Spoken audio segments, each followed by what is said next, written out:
और यीशु मसीह की जिंदगी में हम एक धन्यवाद की प्रार्थना, धन्यवाद करता हूँ। और वो यहाँ पर प्रभु पिता को पिता कहकर संबोधित करते हैं ना, यहाँ पर पिता कहकर यीशु मसीह में, हे पिता परमेश्वर मैं तेरा धन्यवाद करता हूँ कि तूने बातों को ज्ञानियों से और बुद्धिमानों से क्या किया, छिपा कर, समझदारों से छिपा के रखा, लेकिन बच्चों पर प्रकट किया। किसके ऊपर प्रकट किया? बालकों पर प्रकट किया, बालकों पर प्रकट किया। Hallelujah, hallelujah.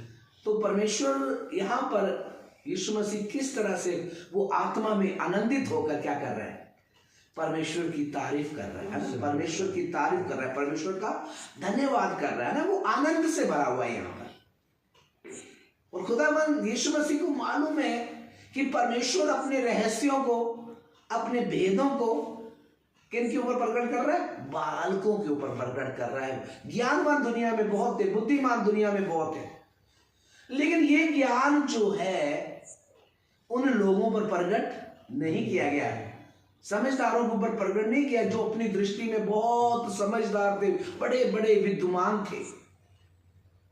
और विद्वानों को परमेश्वर ने ये भेदों को प्रकट नहीं किया, लेकिन बालकों के ऊपर, बालक मीन्स जो परमेश्वर के वचन में विश्वास करते हैं, जो नया जन्म लेते हैं। इसका मतलब ये नहीं कि छोटे छोटे बच्चे हैं, जो प्रभु में आत्मिक रीति से जन्म लेते हैं। हालेलुया, जो नया जन्म लेते हैं, परमेश्वर की आत्मा में बढ़ते हैं, आत्मिक बातों में बढ़ते हैं, और उन लोगों पर परमेश्वर क्या करता है? अपने भेदों को प्रकट करता है। समझदारों के ऊपर नहीं, बुद्धिमानों के ऊपर नहीं, केवल जो परमेश्वर यीशु मसीह का वचन सुनकर उस पर विश्वास करते हैं और वो परमेश्वर के बालक बन जाते हैं, है ना। परमेश्वर ने किसी ऐसे वैसे पर बातें नहीं प्रकट किया, सिर्फ परमेश्वर ने अपने भेदों को अपने बच्चों पर प्रकट किया है, अपने बालकों पर प्रकट किया। क्योंकि यीशु मसीह ने क्या बोला?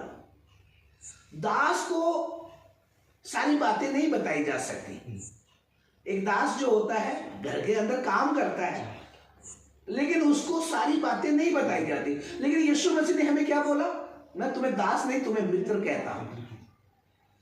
और मित्र होने के नाते यीशु मसीह ने कहा, जो मैंने स्वर्ग में देखा वो सब तुम्हें बता दिया है। हालेलुया ना। जो यीशु मसीह के पास क्या है? स्वर्ग की सारी बातें हैं, स्वर्ग का सारा दर्शन, स्वर्ग में क्या क्या है। कहता वो बातों को मैंने बताने से नहीं झिझका, वो हर एक बात को उसने अपने प्रेरितों पर, अपने बालकों पर प्रकट किया है ना। पौलुस तो पढ़ा लिखा व्यक्ति था, लेकिन पतरस एक अनपढ़ व्यक्ति है, जो मछलियां पकड़ने के अलावा कुछ नहीं जानता। लेकिन जब वो यीशु के पास आया और यीशु मसीह ने उसका पूरा वंश, तू किसका बाप, तेरा बाप कौन है, तेरा नाम क्या है, तू कहाँ का रहने वाला है, पूरी डिटेल यीशु मसीह ने उसके बारे में बता दिया, उसके भेद को प्रकट कर दिया। भेद का प्रकट करना कि उसका पूरा इतिहास बता देना। और उसके बाद यीशु कहता है, मैं तुझे क्या करूंगा?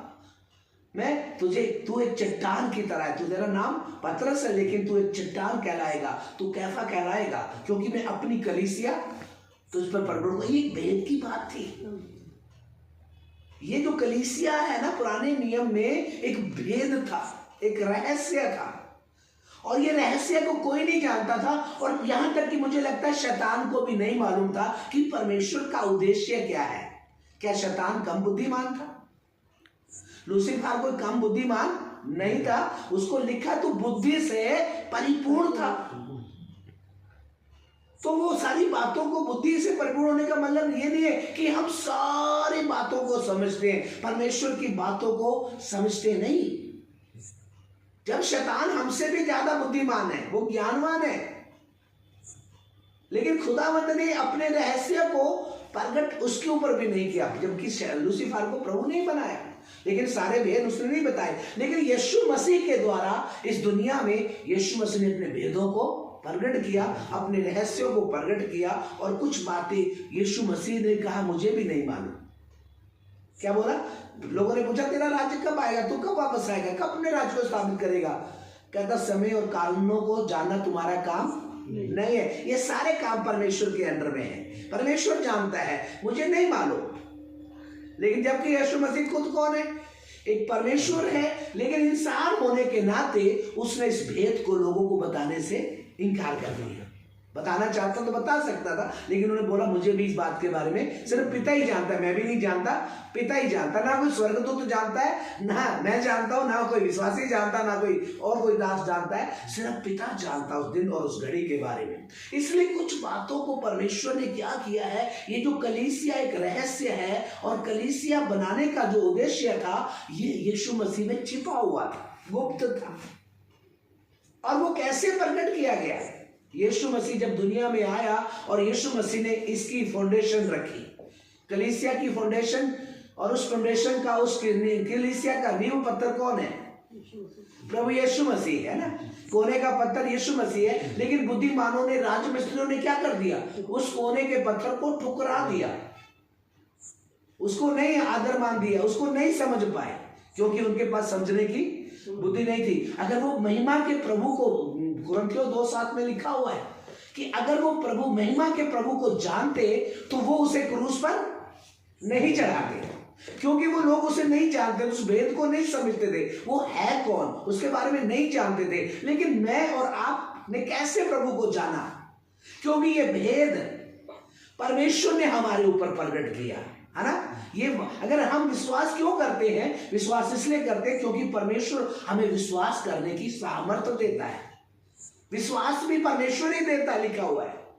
बिना परमेश्वर के दिए हुए हम यीशु मसीह पर विश्वास नहीं कर सकते। और परमेश्वर ने हमारे अंदर विश्वास डाला और हमने यीशु मसीह पर विश्वास किया और विश्वास करके यीशु को ग्रहण किया और एक आत्मिक रूप में जन्म जब ले लेते हैं तो हम दिन प्रतिदिन परमेश्वर अपने रहस्यों को, अपने भेदों को, अपनी गुप्त बातों को भी अपने बच्चों को बता देता है। हालेलुया। अगर वो परमेश्वर के बच्चे हैं तो कौन सा बाप क्या है, अपने बच्चे से कुछ छिपा के रखता है?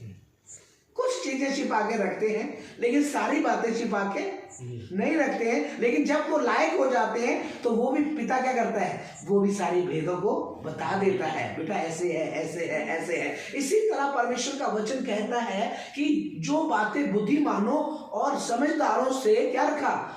छिपा के रखा और बालकों के ऊपर प्रकट कर दिया। और वो बालक कौन है? जिन्होंने यीशु मसीह पर विश्वास किया है। वो प्रभु के बच्चे हैं, वो प्रभु के दास लोग हैं, प्रभु की कलीसिया के लोग हैं, प्रभु की देह के लोग हैं। और वो देह कहां पर बन रही है? यीशु मसीह फाउंडेशन बन गया और हम लोग क्या बन गए? उसके जीवित पत्थर बन गए। कलीसिया किनसे बन रही है? एक पत्थरों से। कौन से पत्थर? जीवित पत्थर है, क्योंकि पहला पत्र 2 अध्याय 5 वचन में, 4 और 5 वचन में लिखा है, तुम जीवित पत्थरों के नाई एक आत्मिक घर बनते जाते हो, है ना। घर मतलब परमेश्वर का घर बन रहे, ये एक भेद है। परमेश्वर अपने घर को कैसे बना रहा है? सुलेमान कहता, प्रभु मैं तेरे लिए कैसा घर बनाऊं, कैसा भवन बनाऊं? तू तो स्वर्ग और पृथ्वी में नहीं समाता है, तू तो स्वर्ग और पृथ्वी में नहीं समाता। ये बड़ी भेद की बात है। अगर हम परमेश्वर को लिमिट में देख सकते हैं, वो सर्वव्यापी है, वो सर्व ज्ञानी है, वो सर्व शक्तिमान परमेश्वर है। लेकिन जब परमेश्वर अपने भेद को प्रकट करता है तो हम उसे समझ जाते हैं, परमेश्वर पूरे ब्रह्मांड में नहीं, परमेश्वर मेरी जिंदगी में भी रहता है, मेरे जीवन में वो रहता है। वो चाहे कितना भी विशाल क्यों ना हो, लेकिन वो हमारे छोटे से दिल में समा जाता है, वो हमारे दिल में जन्म ले लेता है, वो हमारे दिल, हमारी जिंदगी में बैठकर हमसे बात करता है, हमारे साथ भोजन करता है और हमें समझाता है, हमें सिखाता है, वो हमारे साथ आना। तो परमेश्वर ने अपने बच्चों को, जिन्होंने प्रभु यीशु मसीह पर विश्वास किया, उनके ऊपर क्या कर दिया? अपने भेदों को प्रकट किया। पहले छिपा के रखा हुआ था, अनाउंसमेंट कर सकते थे, लेकिन नहीं किया, भविष्यवाणी किया। उसका जन्म कहां होगा, है ना, बताया ना, उसकी मृत्यु कैसे होगी, सब कुछ बताया। लेकिन फिर भी लोग मसीह के बारे में समझ नहीं पाया, है ना। क्या उनको, शास्त्रियों को पता नहीं था, ज्ञानियों को पता नहीं था? बाइबल तो रोज पढ़ते थे वो, लेकिन जब वो मसीहा आया तो सबसे पहले लूसीफर को ही शक हो गया। उसे कंफर्म नहीं था कि मेरे सिर को कुचलने वाला कौन है, यही बालक है। तो शैतान ने क्या किया?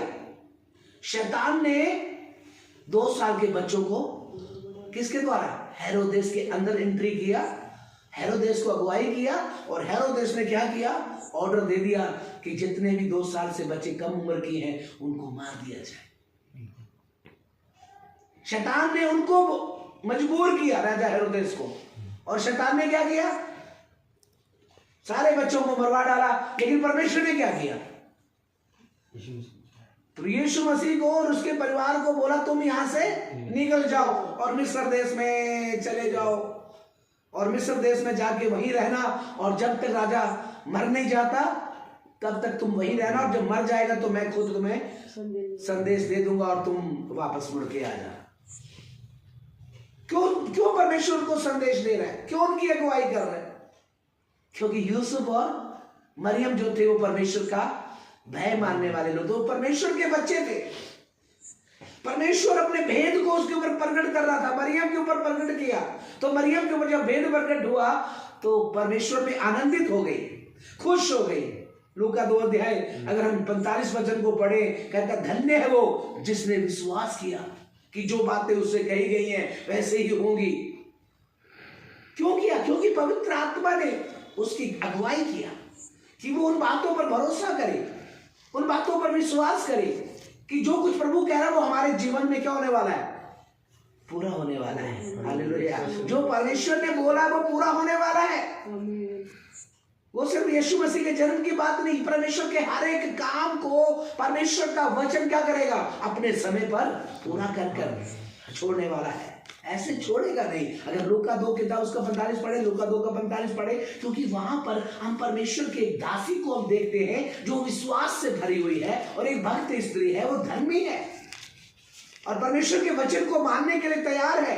वो भेद को प्रकट किया जा रहा है। दुनिया में करोड़ों कुंवारी लड़कियां थी, लेकिन सबके ऊपर नहीं, सिर्फ एक मरियम के ऊपर ही वो भेद को प्रकट किया गया, क्योंकि वो परमेश्वर की भक्त थी, वो परमेश्वर की नजर में धर्मी थी। और वो क्या?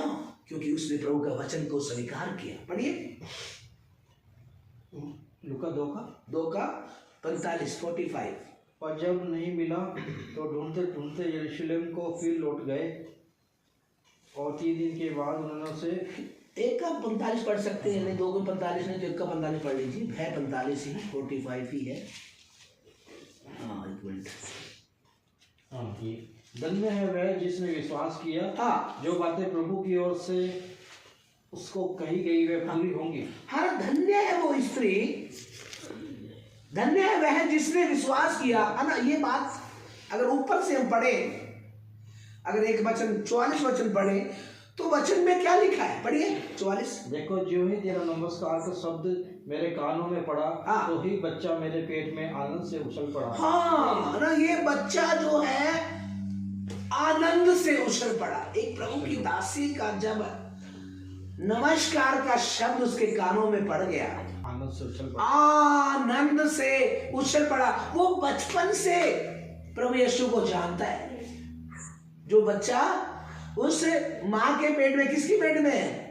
इलीशिमा के पेट में, यूहन्ना बपतिस्मा देने वाला इलीशिमा के पेट में है, और मरियम उनके घर में गई, और मरियम ने जब जाकर नमस्कार बोला और उस नमस्कार को सुनकर वो आनंद से उछल पड़ा। कितनी खुशी की बात है। और आगे क्या लिखा है? आगे कुछ बोलती है वो, धन्य है वह जिसने विश्वास किया, है ना। वो आनंद से बालक उछल पड़ा। क्यों उछल पड़ा? क्योंकि इसी प्रभु का मैं मार्ग तैयार करने वाला हूं, इसी प्रभु की आवाज को मैं लोगों तक पहुंचाने वाला हूं ना। यूहन्ना प्रभु यीशु मसीह की एक आवाज है कि उसका मार्गदर्शन के लिए, उसके मार्ग को तैयार करने के लिए वो बातें प्रभु ने यूहन्ना के ऊपर पहले से प्रकट की हुई है, बच्चों के द्वारा प्रकट कर दिया गया। मां के पेट से ही ये क्या है? यूहन्ना प्रभु को जानता है, क्योंकि इसे मालूम है मैं किस काम के लिए इस दुनिया में आ रहा हूं, मेरा कार्य क्या होगा। एक इतना बड़ा कार्य है, किसी और व्यक्ति का कार्य नहीं, किसी राजा का कार्य नहीं, राजाओं के राजा का, प्रभुओं के प्रभु का मार्ग तैयार करने के लिए आ रहा है। इतना बड़ा कार्य इस बच्चे की जिंदगी में है, और ये बचपन से आनंदित है। क्योंकि पवित्र आत्मा जब इलिशिबा को छुआ और ये अंदर जो पेट में गर्भ धारण किया हुआ है वो भी आनंद से उछल पड़ा, और तब वो पवित्र आत्मा से भर जाती है और वो कहती है, धन्य है वह जिसने विश्वास किया, धन्य है वो जिसने विश्वास किया कि जो बातें प्रभु की ओर से उसे कही गई है वह पूरी जो बातें प्रभु की ओर से कही। कभी कभी परमेश्वर हमसे क्या करता है, वायदा करता है, वचन बोलता है, और हम उस वचन को क्या करना चाहिए, वो वचन पर विश्वास करना है कि जो बातें प्रभु की ओर से कही गई। ये मरियम ने क्या बोला था, ये स्वर्गदूत से डिस्कस कर रही थी। जब मरियम ने को बोला तेरे ऊपर पवित्र आत्मा उतरेगा और तू गर्भवती होगी और एक तू पुत्र को जन्म देगी और तू उसका नाम यीशु रखना, तो मरियम तैयार थी? नहीं। मरियम कहती है कैसे होगा, ये एक भेद है, क्योंकि हमारी समझ में असंभव है कि हम नहीं समझ सकते कि कुंवारी लड़की कैसे बच्चे को जन्म दे सकती है। और मरियम को भी यही क्वेश्चन था कि ये कैसे हो सकता है, क्योंकि वो प्रभु की बेटी थी, वो एक पवित्र स्त्री थी, वो प्रभु को जानती थी, उसे मालूम है व्यभिचार करने की सजा क्या मिलती है ना। व्यभिचार करेगी तो क्या है, लोग पत्थर मारकर चुराहे में क्या कर देंगे, मार डालेंगे, इसलिए वो व्यभिचार कर ही नहीं सकती। अगर बाई चांस हो गया तो उसे कोई बचा भी नहीं सकता, क्योंकि मूसा की व्यवस्था में ऐसा लिखा है। लेकिन जो परमेश्वर कर रहा है, वो अगर बच्चे को पैदा करना जानता है तो मरियम को बचाना भी जानता है। हालेलुया। अगर आप परमेश्वर के वचन के अनुसार काम करोगे, चाहे वो संसार के नजर में हो सकता है लोग उंगली उठाएगा, लेकिन परमेश्वर उनको छूने नहीं देगा। हालेलुया। उसको छूने तक नहीं देगा, क्योंकि परमेश्वर ने उसकी जिंदगी में अपना संदेश लेकर भेजा है। और मरियम अगर 37 वचन पढ़े, 1:37 में मरियम इस बात के लिए स्वर्गदूत से क्वेश्चन करती है, सवाल करती है, और वो कहती है कैसे होगा। पढ़िए 1:37 37। क्योंकि जो वचन परमेश्वर की ओर से होता है हाँ, वह प्रभाव रहित नहीं होता। अब ये हम देखते हैं 35 वचन को पढ़े तो वहां पर एक वचन की बात की जा रही है। तो दूत ने उसको उत्तर दिया, हाँ, पवित्र आत्मा तुझ पर उतरेगा, हाँ, और परम प्रधान की सामर्थ्य तुझ पर छाया करेगी, हाँ, इसलिए वह पवित्र जो उत्पन्न होने वाला है हाँ, परमेश्वर का पुत्र कहलाएगा। हाँ, और देख तेरी कटुम्बनी इलिशिबा के भी बुढ़ापे में पुत्र होने वाला है। हाँ, ये उसका जो बाज कहलाती थी 6वां महीना है। 6वां महीना है, क्योंकि जो वचन परमेश्वर की ओर से होता है वह प्रभाव रहित नहीं होता। अब यहाँ पर उसने 2 एग्जाम्पल दिए। पहले मरियम के ऊपर कैसे गर्भ धारण होगा, और इलिशिबा 6 महीने से कौन है, जो बांझ कहलाती थी, 6वां महीना है। क्योंकि जो वचन, अब स्वर्गदूत क्या बोल रहे हैं, ये वचन स्वर्गदूत ने जकरिया को भी बोला था। अगर 1:20 पढ़े तो जकरिया ने प्रभु के दूत की बातों पर विश्वास नहीं किया,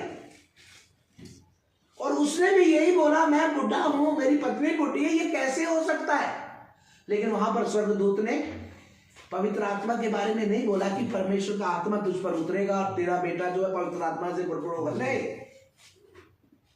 वहां पर तूने प्रभु के वचन पर विश्वास नहीं किया, ये लिखा है। इसलिए क्योंकि तुझे विश्वास करना चाहिए था प्रभु पे, क्योंकि परमेश्वर कुछ भी कर सकता है। वो चाहे बुढ़ा और जवान की मतलब नहीं है। परमेश्वर तो पत्थरों से भी, यूहन्ना क्या बोलता है, परमेश्वर अब्राहम के लिए पत्थरों से, चट्टान से बच्चा पैदा कर सकता है। तो परमेश्वर के लोगों को क्या करना चाहिए, परमेश्वर के वचन पर विश्वास करना चाहिए। अगर परमेश्वर कह रहा है तो भैया वैसे ही होगा। लेकिन हम कहते कैसे होगा यार, हम तो बूढ़े हो गए, हमारे तो घर में गरीबी है, हमारा चर्च बढ़ नहीं रहा है, हमारी सेवा कहीं बढ़ नहीं रही है, ये कैसे होगा। परमेश्वर कह रहा है मैं बढ़ाऊंगा, आपको विश्वास करना है। हाँ प्रभु हम सहमत हैं, आप विश्वास करने वालों को बढ़ाने वाले परमेश्वर हैं, विश्वास करने वाले लोगों की काम करने वाले परमेश्वर हैं। आप परमेश्वर जो भी लोग विश्वास करते हैं उनकी जिंदगी में परमेश्वर अपने वचन को क्या करता है, पूरा कर देता है। तो यहां पर क्या कह रहा है, जैसे जकरिया ने क्या बोला, मैं कैसे जानूं, मैं तो बूढ़ा हूं। लेकिन स्वर्गदूत ने बोला मैं जिब्राइल हूं और मैं परमेश्वर की उपस्थिति में खड़ा रहता हूं। जो लोग परमेश्वर की उपस्थिति में खड़े रहते हैं वो सच बोलते हैं, वो परमेश्वर का संदेश प्राप्त करते हैं। जिब्राइल को कौन भेजता है? परमेश्वर अपना संदेश देकर भेजता है, और उसको वही संदेश आगे देना होता है जो उसको परमेश्वर से प्राप्त हुआ। और उसने एड्रेस भी सही दिया। परमेश्वर ने जब भेजा तो सही एड्रेस देकर भेजा, किसी दूसरी या जकरिया के घर में नहीं पहुंच जाना। और जकरिया वो सही बात को लेकर, सही संदेश को लेकर वो मेरे और आपके पास आता है। ये भेद है, और उस भेद को परमेश्वर प्रकट कर रहा है, जो जकरिया और इलीशिबा अभी तक नहीं समझ रहे थे। लेकिन इलीशिबा और जकरिया की जो प्रार्थना थी वो स्वर्ग में पहुंच चुकी थी, और प्रभु का वचन कहता है तेरी प्रार्थना सुन ली गई है। क्योंकि वो प्रभु के दास थे, प्रभु की दासी थी, वो परमेश्वर से प्रार्थना कर रहे थे। हो सकता कितना लंबे समय प्रार्थना किया हो, इसके बारे में नहीं लिखा, लेकिन ये लिखा है कि वो पति बूढ़े हो चुके थे, और वो प्रभु के जन थे, वो धर्मी थे, और इलीशिबा धर्मी थी, और ये दोनों ही, मरियम भी धर्मी थी, इलीशिबा और जकरिया भी धर्मी थे। और ये धर्मी मतलब जो विश्वास करते थे, परमेश्वर का आदर करते थे, और ये परमेश्वर के बच्चे थे। बेशक उम्र में बड़े हो सकते हैं, लेकिन परमेश्वर ने अपने वेद को, अपने रहस्य को, अपने वचन को उनके जिंदगी में क्या किया? प्रकट किया। उन्हें बता दिया कि देखो तेरे घर में एक जो बालक हो जाएगा वो प्रभु का मार्गदर्शन करने वाला होगा, वो प्रभु का मार्ग तैयार करने वाला होगा, वो कभी मदिरा नहीं पिएगा, वो जन्म से ही परमेश्वर का नाजिर होगा, अभिषेक होगा। और सचमुच जब यूहन्ना का जब जन्म होता है और जब उसका नामकरण है ना, जब जकरिया ने बोला कैसे होगा, तो सदगुरु ने क्या बोला? जब तक ये बातें पूरी नहीं होंगी तो गूंगा बन जाएगा। और क्या हो गया? वो 1 साल तक वो क्या रहा? जब तक यूहन्ना का जन्म नहीं रहा वो गूंगा रहा, क्योंकि उसने विश्वास नहीं किया, वो परमेश्वर के वचन को बोल नहीं पाया। प्रतिज्ञा का एक चिन्ह था, एक निशान था। और इसी रीति से जब यूहन्ना का जन्म हो गया तो कहने लगे अब इसका नाम क्या रखें। कोई कहता उसके बाप के नाम पर रख दो, कोई कहता रिश्तेदारों के नाम पर रख दो। लेकिन जब यूहन्ना के पास एक तख्ती लाई गई और तख्ती के ऊपर क्या लिख दिया गया? उसका नाम यूहन्ना लिख दिया, जो स्वर्गदूत ने जकरिया को बताया था कि इसका नाम यूहन्ना रखना।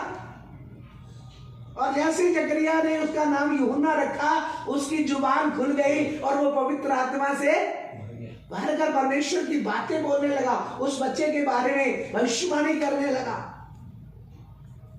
वो भेद प्रकट हो गया ना, वो रहस्य प्रकट हो गया। 1 साल तक वो रहस्य भेद बंद था, क्योंकि यूहन्ना ने प्रभु की बात पर विश्वास नहीं किया। लेकिन जब यूहन्ना का जन्म हो गया, जब वो गूंगा हो गया, तो कहता होगा प्रभु मुझे माफ कर दे।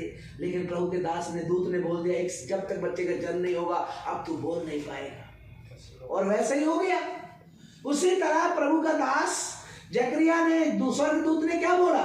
जो वचन परमेश्वर की ओर से होता है वो वचन प्रभाव रहित नहीं होता। परमेश्वर अपने वचन को क्या करता है? पूरा करता है। तो मरियम ने क्या बोला? 38 वचन में लिखा है, 1:38 में लिखा है, मरियम ने कहा देख, हाँ, मैं प्रभु की दासी हूँ। मैं कौन हूँ? प्रभु की दासी हूँ, है ना। हम प्रभु के दास हैं, हम प्रभु की सेवा करने वाले हैं। परमेश्वर के दासों को क्या करना चाहिए? परमेश्वर के बच्चों को क्या करना चाहिए? अपने पापा की आज्ञा माननी चाहिए कि नहीं माननी चाहिए? जब आज्ञा मानोगे तभी तो भेद प्रकट होंगे। अगर आज्ञा नहीं मानोगे प्रभु आपको कुछ नहीं। प्रभु क्या कर रहा है? पतरस को क्या बोला? मैं तुझे स्वर्ग राज की कुंजियां दूंगा, और जो तू पृथ्वी पर खोलेगा वो स्वर्ग में खुल जाएगा, और जो तू पृथ्वी पर बांधेगा वो स्वर्ग में बंध जाएगा। परमेश्वर हमें बांधने और खोलने की वो रहस्य, वो शक्तियां परमेश्वर हमें प्रदान करेगा, वो अधिकार हमें परमेश्वर देगा। लेकिन हमें क्या करना होगा? हमें परमेश्वर के वचन पर विश्वास करना होगा। और मरियम ने जैसे कहा मैं प्रभु की दासी हूँ, प्रभु मैं आपकी दासी हूँ। और दास का काम हमेशा क्या होता है? आज्ञा मानना होता है, चाहे वो कठिन हो, चाहे वो सरल हो, चाहे वो दिन हो, चाहे रात हो, चाहे ठंड हो, चाहे गर्मी हो। नहीं जी, आज तो ठंड बहुत पड़ रही है। प्रभु कहते ठंड है। यीशु मसीह का जन्म कब हुआ? ठंड में हुआ, है ना, ठंड में हुआ। तो आज बहुत सारे विश्वासी क्या कर रहे हैं? प्रभु के दिन को छोड़कर क्या करते हैं? आज्ञा को तोड़ते हैं और क्या करते हैं? शादी ब्याह में चले जाते हैं। पहली बात किसकी माननी चाहिए? प्रभु की माननी चाहिए। मरियम ने किसकी बात मानी? प्रभु की मानी। प्रभु के दूत की बात को माना। जो संदेश जिब्राइल फरिश्ता लेकर आया, उसको बोला मैं प्रभु की दासी हूँ, है ना, मैं प्रभु की दासी हूँ। और जो प्रभु ने मुझसे कहा है ना, पढ़िए आगे लिखा है, जो वचन प्रभु ने कहा है मैं उसे मानने के लिए तैयार। मैं प्रभु की दासी हूँ। हाँ, मुझे तेरे वचन के अनुसार हो। मुझे तेरे वचन के अनुसार। अगर आशीष आना है, वो संदेश अगर प्रभु की ओर से पहुंचा है और वो आशीष हमारे पास आना है, तो हमें भी उसके साथ क्या करना है? हाँ मिलाना पड़ेगा, उसको अंगीकार करना पड़ेगा। आशीष का कारण ये नहीं है कि आप कुछ भी मत कर बोलो, कुछ भी मत करो और आपने जो प्रभु ने बोला हो जाएगा। उसके लिए आपकी आमीन चाहिए, आपकी सहमति चाहिए। परमेश्वर आपकी जिंदगी में कुछ करना चाहता है, आपकी जिंदगी को बदलना चाहता है, आपकी जिंदगी में चमत्कार करना चाहता है। अगर हाँ नहीं करोगे, प्रभु को अनुमति नहीं दोगे, है ना, प्रभु को अनुमति देना है, मैं तैयार हूं प्रभु। मरियम ने अनुमति दिया, मैं प्रभु तेरी दासी हूं, मैं जैसा तेरे वचन में कहा गया है वैसे मेरी जिंदगी में हो जाए, मैं रेडी हूं। क्या आप रेडी हैं? क्या आप तैयार हैं उस वचन को सुनकर, उस भेद को समझकर? क्योंकि परमेश्वर एक भेद को प्रकट करेगा। ये यीशु मसीह एक भेद है। यीशु मसीह में ही सारे भेद खुल जाते हैं, लेकिन यीशु मसीह हमारी जिंदगी में आएगा तभी भेद खुलेंगे। अगर यीशु मसीह हमारी जिंदगी में नहीं आएगा और हमारी जिंदगी में कोई भेद खुलने वाला नहीं है, कुछ भी कर नहीं सकता। यीशु मसीह के बगैर हम कुछ नहीं कर सकता। इसलिए मरियम ने बोला तेरे वचन के अनुसार मुझे हो जाए, और उसकी जिंदगी में क्या हो गया? जैसा स्वर्गदूत ने बड़ा आगे लिखा है, आगे वाले वचन पढ़िए। मरियम ने कहा, देख मैं प्रभु की दासी, मुझे तेरे वचन के अनुसार हो। हाँ, तब स्वर्गदूत उसके पास से चला गया। तब स्वर्गदूत उसके पास से चला गया। जब वो रेडी हो गई, अगर वो जवाब दे देती, चला तो फिर भी जाना था उसने, फिर जाके क्या बोलना था? परमेश्वर के पास जाता, बोलता क्या भाई? परमेश्वर पूछता तो जरूर मेरा संदेश पहुंच गया, क्या बोला उसने? जी हाँ, वो तैयार है, रेडी है। प्रभु कितना खुश हुआ होगा। यानी कि ये काम कठिन काम है, ये कोई नॉर्मल काम नहीं था। एक कुंवारी वचन कहा, मैं तेरे साथ हूँ, मैं तेरे संग हूँ, बचाने के लिए मैं तेरे साथ हूँ, हर समय मैं तेरे साथ रहूंगा। तूने मेरी बात को स्वीकार किया है तो मैं भी तेरे साथ हूँ। मैं अपना वचन को कभी त्यागूंगा नहीं, मैं अपने वचन को कभी भूलूंगा नहीं, मैं हमेशा तेरी सहायता करूंगा, मैं हमेशा तेरी मदद करूंगा। अपने भेदों को, है ना, जब परेशानी आ गया तो उसके बाद ये 45 वचन में जाकर मरियम के घर में जब ये उठकर एलिशबा के घर में उठकर चली जाती है और ये जाकर जब नमस्कार करती है, अब ये पवित्र आत्मा से भरी हुई है। अब मरियम के अंदर कौन है? यीशु मसीह गर्भ धारण कर चुका है, ठीक है। पवित्र आत्मा इसके अंदर छाया कर चुका है, क्योंकि इसके वचन में, प्रभु के वचन में इसने विश्वास किया। विश्वास करने वालों के ऊपर पवित्र आत्मा आ जाता है। बिना विश्वास के हुए पवित्र आत्मा, और बिना पवित्र आत्मा के द्वारा किसी का जन्म नहीं हो सकता। यीशु मसीह के अगर जन्म होना है तो पवित्र आत्मा का उतरना, अगर हमारी जिंदगी में यीशु का जन्म होना है तो पवित्र आत्मा हमारे ऊपर उतरना ही चाहिए। और पवित्र आत्मा कब आएगा? जब हम विश्वास करेंगे। पवित्र आत्मा विश्वास करने वालों को, जो उसकी आज्ञा मानने वालों के ऊपर उतरता है। तो मरियम ने आज्ञा भी मानी और विश्वास भी किया और अपने आप को समर्पित भी किया और पवित्र आत्मा उतरा और वो गर्भ धारण हो गया।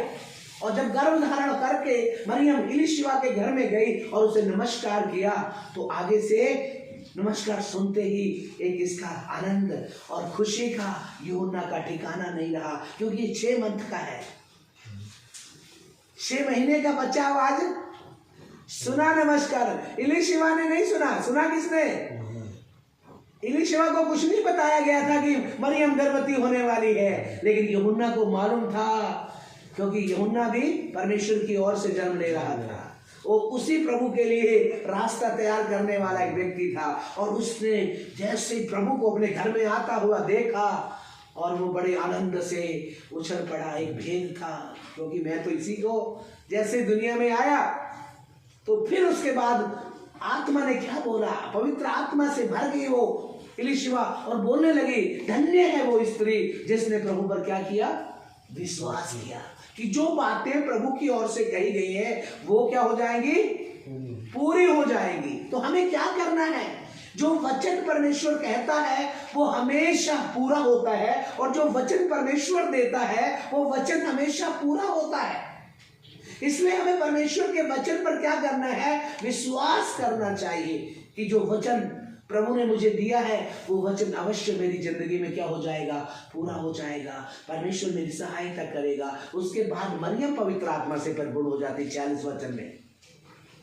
तब मरियम ने कहा, मेरा प्राण प्रभु की बड़ाई करता है। अब क्या हुआ? अब इसका खुशी कहाँ है? बॉडी में नहीं है, उसके प्राण में है, आत्मा में है। अब मेरा क्या है? मेरा प्राण प्रभु की बड़ाई करता है। अब मेरा प्राण प्रभु की बढ़ाई करता है, और मेरी आत्मा मेरे उद्धार करने वाले परमेश्वर से आनंदित हुई। मेरी आत्मा मेरा उद्धार करने वाला परमेश्वर। देखो, मरियम भक्त जरूर थी, लेकिन उद्धार कब हुआ? जब यीशु मसीह इसकी जिंदगी में जन्म लिया, जब यीशु मसीह इसकी जिंदगी में आया, जब यीशु मसीह इसके गर्भ में आ गया, तो क्या हो गया? इसका प्राण और आत्मा प्रभु में आनंदित हो गई, है ना? शरीर नहीं, हमारा प्राण और आत्मा जो अंदर से वो खुशी होना चाहिए, है ना? क्या लिखा है वहां में? मेरा प्राण और मेरी आत्मा प्रभु में। तो मरियम ने कहा, मेरा प्राण प्रभु की बड़ाई करता है, बड़ाई करता है, और मेरी आत्मा मेरे उद्धार करने वाले परमेश्वर से आनंदित हुई। अब यहाँ पर 3 बातों को हम मरियम की जिंदगी में देख सकते हैं। पहली बात, उसने अपना शरीर परमेश्वर को दिया। Hallelujah, hallelujah. वो शरीर से पूरी रीति से प्रभु की हो गई थी। प्रभु, ये शरीर किसका है? तेरा है, तो इस्तेमाल कर इसे। क्या आज हम अपना शरीर पूरी रीति से प्रभु को देते? क्या हम पूरी रीति से प्रभु के हो जाते? हमारी जिंदगी में आशीष कब आती है? जब हम पूरी रीति से प्रभु के ऊपर डिपेंड हो जाते हैं, पूरी रीति से हम अपनी बॉडी परमेश्वर को देते। पहली बात, उसने अपना शरीर परमेश्वर को दिया, और दूसरी बात, उसका प्राण परमेश्वर के को दिया, और तीसरी बात, वो आत्मा से आनंदित हो गई। वो शरीर, प्राण और आत्मा में प्रभु की होगी। इसका कहने का मतलब क्या है? तीनों बातें प्रभु की ओर से हो गई। यहां पर यही बात लिखा है, जो तीनों बातों में वो पूरी रीति से परमेश्वर की हो गई। शरीर 38 वचन में लिखा है, पढ़िए। मरियम ने कहा, देख मैं प्रभु की दासी हूँ। यहां पर ये शरीर है, अपने शरीर को उसने प्रभु की दासी होने के लिए दे दिया कि मैं शरीर से प्रभु की हो गई हूं। मेरा शरीर तेरा हो गया है, प्रभु आप इस्तेमाल कीजिए। क्या आज रात अपना शरीर परमेश्वर को देंगे? पूरी रीति से आप प्रभु को देंगे, तब परमेश्वर क्या करेगा? आगे की कार्रवाई करेगा। पहली बात, शरीर अगर आप प्रभु को नहीं देते हैं तो प्रभु यहां से ही वापस, इस शरीर भी तो परमेश्वर को देना पड़ेगा ना। लेकिन आज लोग शरीर के अभिलाषाओं में जिंदगी बिता रहा है, शरीर परमेश्वर को नहीं दे रहा है। कहते आत्मा भी है, प्राण भी ठीक है, लेकिन शरीर तो मैं अपनी मर्जी से इस्तेमाल करना है। मरियम ने सबसे पहले उसको अपना शरीर दिया, और 46 वचन में उसका प्राण परमेश्वर को दिया, और 47 वचन में लिखा कि वो आत्मा से पूरी रीति से परमेश्वर की हो गई थी। तो जब मरियम एक एग्जाम्पल है हमारे लिए, वो शरीर, प्राण और आत्मा के द्वारा परमेश्वर की हो गई, तो हमें क्या करना चाहिए? शरीर, प्राण, आत्मा के द्वारा। रोमियो की पत्री 12 अध्याय में पौलुस इस बात को, जैसे मरियम ने अपने आप को परमेश्वर के लिए समर्पित किया, पूरी रीति से परमेश्वर पर हो जाना, पूरी रीति से परमेश्वर पर विश्वास कर लेना, ऐसे लोग बहुत कम है दुनिया के अंदर, बहुत कम है। पौलुस उसी बात को याद दिलाता है ना, उसी बात को जोर देता है कि हे भाइयों, 12:1 में क्या लिखा है? 2 में, हे भाइयों, परमेश्वर की दया है ना, मैं परमेश्वर की दया याद कराता हूं, स्मरण कराता हूं। परमेश्वर दया करने वाला परमेश्वर है, लेकिन वो दया किसके ऊपर करेगा? जो अपने शरीर को जीवित और पवित्र और परमेश्वर को भावता हुआ बलिदान। यहां पर भी परमेश्वर को कैसा शरीर चाहिए? उनका शरीर मुर्दा नहीं होना चाहिए, वो आत्मा के द्वारा जिंदा होना चाहिए, प्रभु के वचन के द्वारा जिंदा होना चाहिए। जो वचन उनकी जिंदगी में काम करता है, जो परमेश्वर के वचन को मानते हैं। मरियम की जिंदगी में यीशु का जन्म इसलिए हुआ क्योंकि वह शरीर से परमेश्वर की हो गई, उसने अपना शरीर प्रभु को दिया। और दूसरी बात, वो प्राण और आत्मा, यहां पर लिखा अपने परमेश्वर की दया से होती है, तुम अपने शरीर को क्या करो, जीवित, पवित्र और परमेश्वर को भावता हुआ बलिदान करके, एक भावता हुआ बलिदान करके परमेश्वर को चढ़ाओ, सौंपो या चढ़ाओ। ये रोमियो की कलीसिया से, मेरे से, आपसे क्या चाहता परमेश्वर, कि हम पूरी रीति से अपने शरीर को जीवित, ये शरीर मुर्दा नहीं है, और जिनके अंदर यीशु मसीह नहीं है, परमेश्वर का वचन नहीं है, वो आज भी कौन है, मुर्दे हैं, लंगड़े, लूले, गूंगे, बहरे सब हैं। लेकिन यीशु मसीह को, परमेश्वर को एक बलिदान कैसा चाहिए, एक जिंदा इंसान होना चाहिए, उसके अंदर परमेश्वर की आत्मा की मौजूदगी होनी चाहिए। वो आत्मिक रीति से मरा हुआ नहीं, बल्कि आत्मिक रीति से वो जिंदा होना चाहिए। हालेलुया। क्योंकि हमारे शरीर को किसने मारा, हमारी आत्मा को किसने मारा, हमारे पाप और गुनाहों ने मारा, और हम पाप और गुनाहों के कारण आत्मा में मरे हुए इंसान थे। लेकिन जब यीशु मसीह का वचन सुना, उस पर विश्वास किया, तो हमारे अंदर क्या हो गया, एक नया आत्मा ने जन्म लिया, हमें एक नया आत्मा दिया गया, पुराना आत्मा नहीं दिया गया। हमें कौन सा आत्मा मिला, पवित्र आत्मा, जो परमेश्वर हमें देता है ना। तो इसलिए जब पवित्र आत्मा आ जाता है, तो हमारा शरीर किसका हो जाता है, हमारा नहीं रह जाता, ये शरीर परमेश्वर का हो जाता है। क्योंकि वचन कहता है, क्या तुम नहीं जानते तुम पवित्र आत्मा का मंदिर हो, परमेश्वर का आत्मा तुम में वास करता है। जब हम परमेश्वर का मंदिर है और परमेश्वर का आत्मा हमारे अंदर है, तो फिर हमारा शरीर क्यों दुनियावी बातों में उलझा हुआ है, क्यों दुनियावी पाप करता है, क्यों हम पाप में उलझे हुए हैं, क्यों शरीर के द्वारा बुरे बुरे काम कर रहा है। इसलिए परमेश्वर को एक ऐसे शरीर की जरूरत है जो जिंदा हो, मरा हुआ ना हो। और जितनों ने विश्वास किया है, उन लोगों को परमेश्वर ने क्या किया है, जिंदा किया है, उनको जिंदा किया। क्योंकि मसीह वचन में इफिसियों की पत्री 2 अध्याय में भी लिखा है, तुम पहले अपने पाप के कारण मरे हुए थे, अब तुम्हें मसीह यीशु में जिलाया गया है। आप प्रभु यीशु मसीह में जिंदा हो चुके हो, क्योंकि पाप की माफी प्रभु यीशु मसीह के द्वारा हमें मिली है। पढ़िए 2 ने तुम्हें भी जिलाया, हाँ, जो अपने अपराधों के पापों के कारण अब क्या कि उसने तुम्हें भी जिलाया। अब आज परमेश्वर का वचन कहता है कि आप जिंदा हैं, आप मरे हुए नहीं हो। अगर आप यीशु मसीह पर विश्वास करते हो, अपना जीवन प्रभु को दिया है, तो आप कौन हो, अगर हमने पाप को छोड़ दिया, बुराइयों को छोड़ दिया, हमने उस रास्ते पर चलना छोड़ दिया, तो प्रभु ने हमें जिंदा कर दिया, मसीह यीशु में हमको जिंदा कर दिया। और जिंदा होने के बाद हमें ये शरीर किसको सौंपना है, जिसने हमें जिंदा किया है, जिसने हमारे ऊपर अनुग्रह किया है, जिसने हमारे ऊपर दया किया है। उस दया करने वाले परमेश्वर के सामने क्या करना है, अपने शरीर को जीवित, पवित्र और ग्रहण योग्य बलिदान करके परमेश्वर को देना है, यानी कि सौंप दो। जैसे ये शरीर हमने किसको सौंपा था, शैतान को सौंपा हुआ था ना, बुराई के काम करने के लिए, पाप करने के लिए। परमेश्वर वही कहता है, जैसे तुमने अपने शरीर को बुराई के कामों में, हथियारों में यूज किया, वैसे ही अब तुम अपने शरीर को परमेश्वर के कामों में इस्तेमाल करो, परमेश्वर के लिए जीवित चढ़ाओ। तो मरियम ने अपने शरीर को, उस प्राण को और आत्मा को प्रभु को पूरी रीति से दे दिया। और हम विश्वासियों को क्या करना चाहिए, अपने शरीर को, हर एक विश्वासी को जो विश्वास करता है कि प्रभु यीशु मसीह उद्धार करता है, यीशु मसीह हमारे को बचाने वाला है, तो वो व्यक्ति क्या करना चाहिए, वो अपने मन से अपने शरीर को, एक मुर्दा शरीर, आज क्या होता है जब मर जाते हैं ना, लो जी अब हम किसी काम के नहीं होते, उस समय कहते प्रभु दया कर, मैं बच जाऊंगा तो मेरा शरीर तेरे काम आ जाएगा। जब ठीक ठाक है उस समय अपना शरीर, कुछ लोग अपनी आंखें दान कर देते हैं, कहते मर जाऊंगा तो मेरी आंखें निकाल के दूसरे के अंदर डाल देना, कुछ कहते हैं किडनी डाल देना। अरे क्या जिंदा प्रभु को दे सकते हो अपनी आंखें?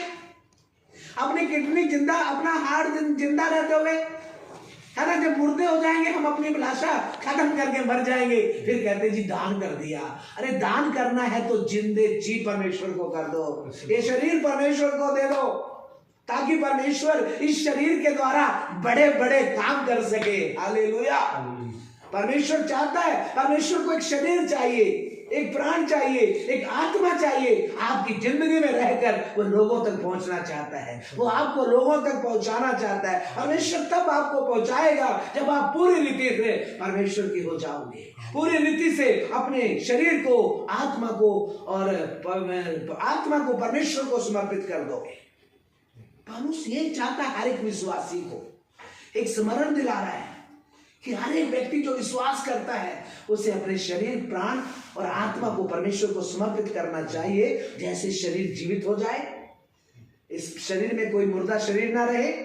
ये जीवित कैसे होता है? जब यीशु मसीह हमारी जिंदगी में आता है तो हम जिंदा हो जाते हैं, हमारा प्राण क्या हो जाता है? बदल जाता है, ताकतवर हो जाता है, और हमारी आत्मा खुश हो जाती है। इसलिए कहता है जीवित, पवित्र, है ना। ये शरीर कैसे होना चाहिए? जिंदा भी होना चाहिए, और दूसरी बात पवित्र होना चाहिए, और तीसरी बात परमेश्वर को प्रसन्न करने वाला, है ना। परमेश्वर कैसे बलिदान से खुश होता है?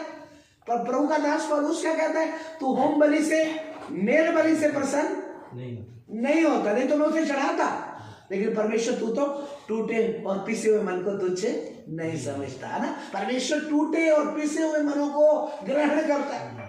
जब हमारा हृदय टूटता नहीं है, हमारा हृदय पिसता नहीं है, जब हम प्रभु के सामने टूटते नहीं है, हमें परमेश्वर के सामने टूटना है, हमारा हृदय टूटना है, परमेश्वर के सामने आना है, हमारा हृदय टूट जाए, जिससे परमेश्वर हमें ग्रहण कर सके। इसलिए परमेश्वर चाहता है कि आप अपने शरीर को क्या करो? परमेश्वर को सौंप दो, जीवित चढ़ा दो, दे दो प्रभु को। लेकिन हम किसको देते? ये शरीर भी कहते हमारा जी, मरने के बाद प्रभु जी हम आपको दे देंगे। नहीं, परमेश्वर को अभी आपका शरीर चाहिए। आपके शरीर में परमेश्वर रहना चाहता है, आपके मन में परमेश्वर रहना चाहता है। इसलिए वो आके क्या करता है? दरवाजा खड़खड़ाता है, कहता है खोलो, मैं तुम्हारे अंदर आना चाहता हूं। दूसरे वचन में लिखा है 12:2 रोमियो 12:2, इस संसार के सदृश ना बनो। हाँ, अब हम कैसे बनना है? संसार के जैसे नहीं बनना है। हम संसार का स्वभाव हमारे अंदर नहीं होना है। आज हमारे विश्वासियों को क्या है? संसारिक लोगों के साथ चलना पसंद आ रहा है। परमेश्वर का अगर 6 बजे प्रार्थना का